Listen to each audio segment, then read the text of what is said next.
Pemirsa, mantan Gubernur Jawa Barat Ridwan Kamil mengaku tidak mendapatkan laporan dari Direksi BJB soal proyek iklan Bank BJB. Hal tersebut ia sampaikan saat memenuhi panggilan penyidik KPK pada Selasa pagi. Usai menjalani pemeriksaan selama 6 jam, Ridwan Kamil mengaku tidak mengetahui perihal pengadaan proyek iklan di Bank BJB pada tahun 2021-2023 saat dirinya menjabat sebagai Gubernur Jawa Barat. Menurutnya pengadaan proyek iklan tersebut tidak dilaporkan oleh direksi, komisaris selaku pengawas, termasuk Kepala Biro BUMD. Selain itu, Ridwan Kamil mengaku terkait pembelian mobil Mercedes-Benz yang sempat disita oleh KPK, ia beli menggunakan uang pribadinya.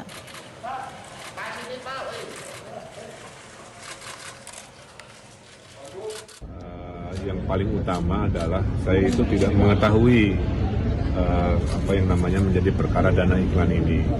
Karena dalam tupoksi gubernur, aksi korporasi dari BUMD ini itu adalah dilakukan oleh teknis mereka sendiri. Gubernur hanya mengetahui aksi korporasi BUMD ini kalau dilaporkan, satu oleh direksi, dua oleh komisaris selaku pengawas, tiga oleh Kepala Biro BUMD atau kayak Menteri BUMN-nya kan. Tiga-tiga ini tidak memberi laporan semasa saya jadi gubernur. Makanya kalau ditanya saya mengetahui, saya tidak tahu. Apalagi terlibat, apalagi menikmati hasilnya dan lain sebagainya. Setelah sekitar 9 bulan, akhirnya Ridwan Kamil datang ke gedung KPK. Ridwan Kamil diperiksa KPK terkait dugaan korupsi pengadaan iklan di Bank BJB. Pengungkapan dugaan korupsi pengadaan iklan di Bank BJB kini memasuki babak baru. Setelah sekitar 9 bulan, akhirnya mantan Gubernur KPK Jawa Barat Ridwan Kamil mendatangi gedung KPK. Ridwan Kamil datang ke Gedung Merah Putih KPK untuk menjalani pemeriksaan sebagai saksi terkait kasus dugaan korupsi pengadaan iklan di Bank BJB yang merugikan negara 222 miliar rupiah. Ridwan Kamil mengaku senang dipanggil penyidik KPK untuk dapat memberikan klarifikasi agar tidak menjadi persepsi liar publik. Akuntabilitas ya sebagai mantan pejabat publik, dan saya sebenarnya senang karena ini saya tunggu-tunggu untuk memberikan klarifikasi. Tanpa klarifikasi kan persepsinya liar lah kira-kira begitu ya, dan tentunya merugikan. Mudah-mudahan setelah klarifikasi nanti saya sampaikan ke media juga kurang lebihnya seperti apa. Tapi intinya saya siap dan mendukung KPK memberikan informasi seluas-luasnya terkait apa yang menjadi perkara di BJB. Sebelumnya, Lisa Mariana mengaku menerima aliran dana terkait dugaan korupsi pengadaan iklan di Bank BJB dari Ridwan Kamil. Lisa menyebut aliran itu diterima saat RK masih menjabat Gubernur Jawa Barat. Namun Lisa mengaku baru mengetahui bahwa uang yang diterimanya diduga terkait hasil korupsi Bank BJB saat menerima surat panggilan pemeriksaan dari KPK. Dana itu kan saya tidak tahu, waktu itu kan beliau masih menjabat, ya sudah ya saya pikir ya beliau ya ada uang gitu ya, banyak uang gitu, tapi saya tidak tahu aliran itu dari Bank BJB, saya tidak tahu, dan saya sudah disurati seminggu sebelum, seingat saya seminggu sebelum tes DNA berlangsung. Berapa itu Kak?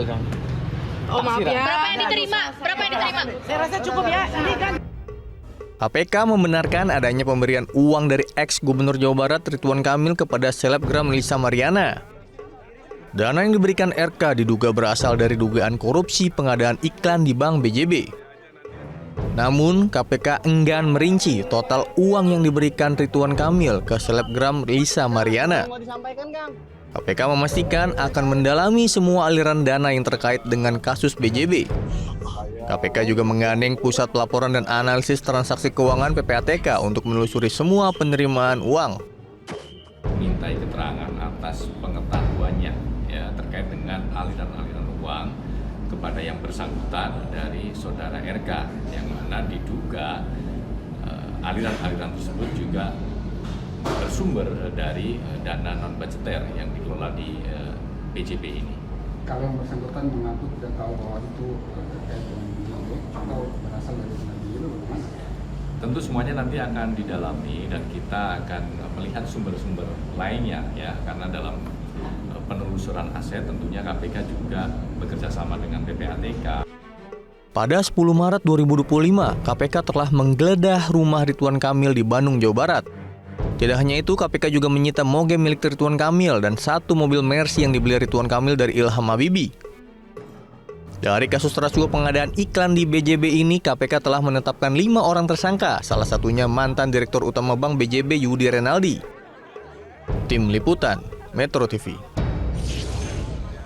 Pemirsa, Ridwan Kamil memenuhi panggilan KPK sebagai saksi dalam kasus dugaan korupsi pengadaan iklan di Bank BJB. Apa yang sebenarnya ingin didalami KPK dari Ridwan Kamil terkait dugaan rasuah di Bank BJB?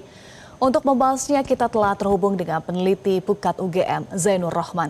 Selamat malam, Mas Zainur. Selamat malam, Mbak Eva. Mas Zainur, pemeriksaan RK ini hanya sekedar melengkapi berkas atau menjadi sinyal penelusuran KPK terhadap pihak lain yang diduga menerima hasil korupsi pengadaan iklan di Bank BJB, Mas Zainur?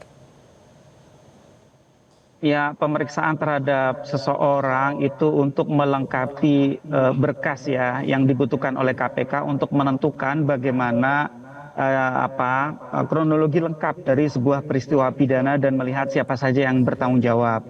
Nah, RK itu kan dalam beberapa aspek ya. Yang pertama sebagai seorang gubernur itu adalah sebagai wakil dari pemilik Bank BJB ya. Jadi kan Bank BJB ini milik pemerintah Provinsi Jawa Barat, sehingga tentu gubernur di situ memiliki peranan di dalam keterkaitan dengan BJB. Nah, ternyata tadi misalnya RK menyampaikan tidak pernah menerima laporan baik dari komisaris, dari direktur utama maupun dari biro gitu ya soal operasional dari BJB ini. Tentu Mbak Eva, keterangan tersebut nanti akan dicek oleh KPK apakah benar tidak pernah lapor. Nah, nanti kan akan dicek, di cross check kepada komisaris, kepada direktur, kepada biro, dan juga akan dicek juga bagaimana komunikasi yang pernah dijalin, juga akan dicek apakah ada korespondensi resminya dan seterusnya. Yang kira-kira KPK akan mengecek bagaimana hubungan antara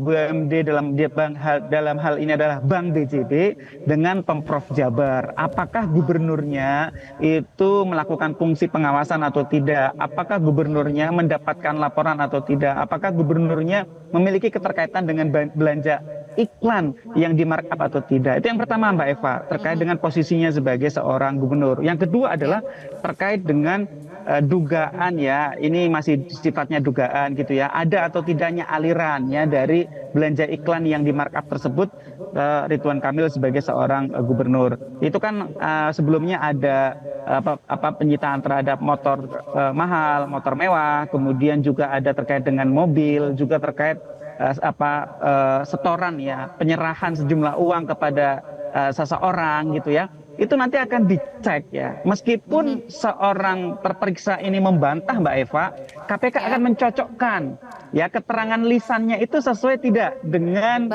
bukti transaksi keuangan, dengan bukti digital, dengan keterangan terperiksa yang lain, saksi-saksi maupun para tersangka. Mbak Eva. Baik. Kita dalami soal posisi gubernur sebagai wakil pemilik Bank BJB. RK sampaikan proyek iklan di Bank BJB terkait pengadaan iklan tersebut tidak pernah dilaporkan oleh direksi dan komisaris. Sejauh mana klaim ini bisa menguatkan alibi RK tidak tahu soal rasuah di Bank BJB? Ya, tentu malah justru menjadi pertanyaan ya kalau seorang gubernur tidak pernah mendapatkan laporan terhadap operasional sebuah bank ya. Laporan kan tidak harus setiap hari ya, laporan itu bisa secara berkala ya. Misalnya dalam kurun waktu tertentu dilaporkan kepada gubernur mengenai bagaimana operasionalisasi dari bank tersebut. Apakah lancar, apakah menguntungkan atau ada kendala, apakah menyumbang terhadap pendapatan asli daerah, apakah juga mendukung pembangunan di daerah, itu kan harusnya dilaporkan ya. Juga kalau ada kendala-kendala, apakah kendala tersebut misalnya berkaitan dengan para pejabat di pemerintah provinsi atau seperti apa, kan harusnya itu ada laporan Mbak Eva. Kalau tidak ada laporan ini justru menjadi pertanyaan, sehingga KPK harus cek kebenaran dari keterangan RK ini. Benarkah tidak pernah mendapatkan laporan? Yang kedua, di antara para pengurus Bank BJB ini, baik itu direksi, komisaris ya, apakah juga tidak pernah sama sekali membangun komunikasi dengan RK? Misalnya apakah terkait dengan belanja iklan, apakah murni itu urusan internal dari Bank BJB tersebut? Karena kan diduga itu ada penggunaan dana yang bersifat non budgeter Mbak Eva. Jadi kan ini yang kemudian perlu dikulik lebih dalam dan akurat oleh KPK, apakah belanja Bank BJB itu ya memang benar-benar hanya dikorup oleh jajaran pengurus Bank BJB atau mengalir bahkan misalnya ke aktor-aktor politik. Nah, ini yang perlu diperjelas dengan menggunakan forensik transaksi keuangan gitu ya, misalnya dengan memeriksa transfer yang dilakukan dari Bank BJB kepada pemenang lelangnya, para perusahaan pelaksana pekerjaan iklan tersebut yang kemudian ditransfer lagi Mbak Eva kepada para subkon ya. Yang subkon ini kemudian hanya menerima sebagian kecil gitu ya. Dan kemudian dari subkon tersebut kan juga pasti akan ditransfer kepada pihak-pihak lain. Nah, itu kan semua bisa dipetakan Mbak Eva dengan analisis transaksi keuangan sehingga KPK bisa sampai kepada kesimpulan dari mulai hulunya sampai kemudian alirannya sampai kemana saja sehingga bisa terpetakan siapa yang menjadi pelaku, siapa yang menerima keuntungan Mbak Eva. Oke, aliran belanja iklan di BJB, ada statement dari Ridwan Kamil terkait pembelian mobil yang sempat disita oleh KPK, ia sampaikan itu uang pribadi. Kemudian statement terbaru, mengamini telah memberikan uang kepada selebgram Lisa Mariana, tapi ia menyebut dana diberikan karena telah diperas. Nah, sejauh mana harus didalami soal keterangan RK ini dan bagaimana dengan konsekuensi hukumnya? Ya, yang pertama soal belanja mobil, belanja motor ya, apakah benar itu uang pribadi atau bukan? Itu sebenarnya kalau dari sisi forensik gitu ya, itu sangat mudah untuk dipastikan gitu ya. Sumber uang tersebut itu sangat mudah ya, bagi seorang penyidik, bagi seorang auditor itu mudah untuk dipastikan. Yang kedua soal yang disampaikan oleh RK sebagai bentuk pemerasan ya. Pemerasan itu kalau dalam konsep hukum harus mengandung unsur paksaan gitu ya. Apakah pemerasan tersebut memang betul ya dilakukan oleh si penerima dengan misalnya mengancam akan mencemarkan nama baik atau dengan ancaman-ancaman yang lain gitu ya. Kalau dari sisi hukum pidana umum terserah para pihak ya, silakan kalau misalnya merasa hak individunya dilanggar bisa laporkan kepada aparat penegak hukum. Dari sisi hukum publik, dari sisi KPK yang paling penting dipastikan adalah sumber uang untuk memberi kepada LM itu dari mana? Kalau dari uang pribadi tidak ada urusan bagi penegak hukum. Tapi kalau sumber uang untuk memberi kepada LM tersebut seorang wanita berasal dari bagian misalnya ya uang belanja iklan yang di markup, itu sudah merupakan bentuk tindak pidana dan bahkan bisa dijerat dengan tindak pidana korupsi dan tindak pidana pencucian uang. Jadi nanti Mbak Eva, ini KPK pasti akan pilah, akan verifikasi. KPK tidak akan buru-buru untuk menyampaikan informasi sampai kemudian semuanya yakin secara pasti sumber dari uang tersebut, status uang tersebut, bagaimana hubungan hukum pemberian uang tersebut, itu semuanya nanti akan dipilah dan sampai kepada kesimpulan.